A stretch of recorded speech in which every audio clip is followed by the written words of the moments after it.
ಆತ್ಮೀಯ ಸ್ನೇಹಿತರೆ ಹಾಗೂ ಎಲ್ಲ ಮುದ್ದು ವಿದ್ಯಾರ್ಥಿಗಳಿಗೆ ಆರ್ಕೆ ಕ್ಲಾಸ್ಗೆ ಸ್ವಾಗತ.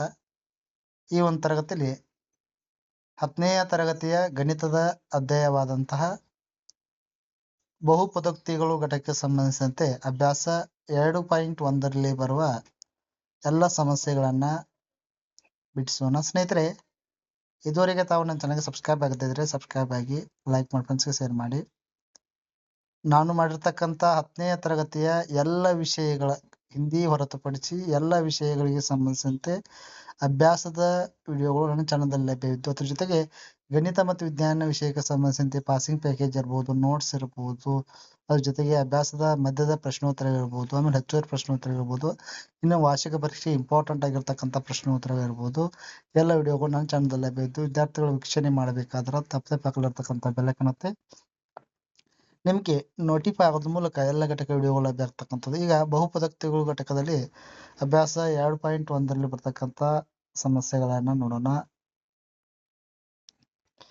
ಅಭ್ಯಾಸ 2.1 y = p of x the ನಕ್ಷೆಯನ್ನ ಕೆಳಗಿನ ಚಿತ್ರ 2.10ದಲ್ಲಿ ನೀಡಿದ್ದು, ಇಲ್ಲಿ p of x ಎಂಬುದು ಬಹುಪದೋಕ್ತಿಯಾಗಿದೆ. ಪ್ರತಿ ಸಂದರ್ಭದಲ್ಲಿ p of x ನ ಶೂನ್ಯತೆಯ ಸಂಖ್ಯೆಯನ್ನ ಕಂಡುಹಿಡಿಯಿರಿ. See the pictures.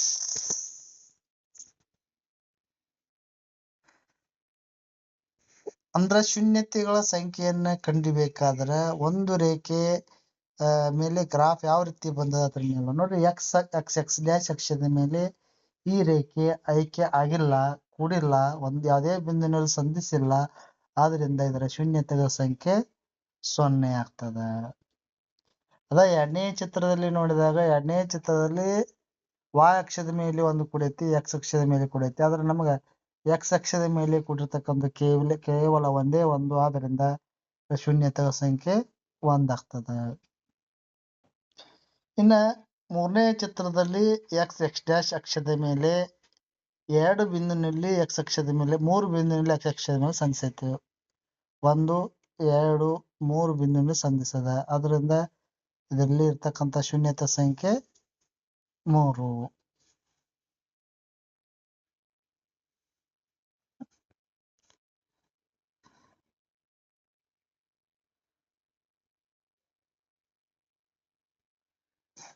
ಇನ್ನು ನಾಲ್ಕನೇ ಚಿತ್ರದಲ್ಲಿ ಎಕ್ಸ್ ಡ್ಯಾಶ್ ಅಕ್ಷದ ಮೇಲೆ ಎರಡು ಬಿಂದುವಿನಲ್ಲಿ ಈ ವಕ್ರರೇಖೆ ಸಂಧಿಸದ.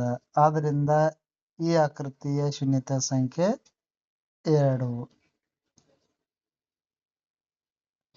ಇನ್ನು ಐದನೇದು ಎಕ್ಸ್ ಡ್ಯಾಶ್ ಅಕ್ಷದ ಮೇಲೆ 1, 2, 3, 4 ಬಿಂದುವಿನಲ್ಲಿ ಈ ವಕ್ರರೇಖೆ ಸಂಧಿಸೈತೆ. ಆದ್ದರಿಂದ ಇದರ ಶೂನ್ಯತೆ ಸಂಖ್ಯೆ ಎಷ್ಟು?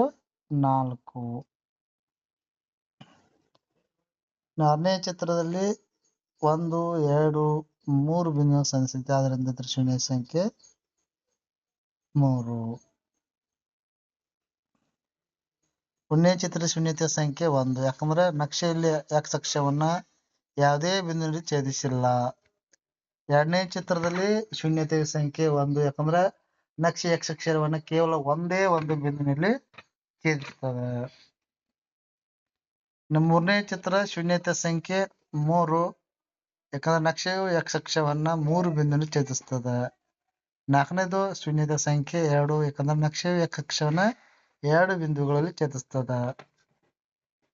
ಇನ್ನ ಐದನೇದು ಶೂನ್ಯತೆ ಸಂಖ್ಯೆ 4, ಯಾಕಂದ್ರೆ ನಕ್ಷೆಯು x ಅಕ್ಷವನ್ನ 4 ಬಿಂದುಗಳಲ್ಲಿ ಛೇದಿಸ್ತದ.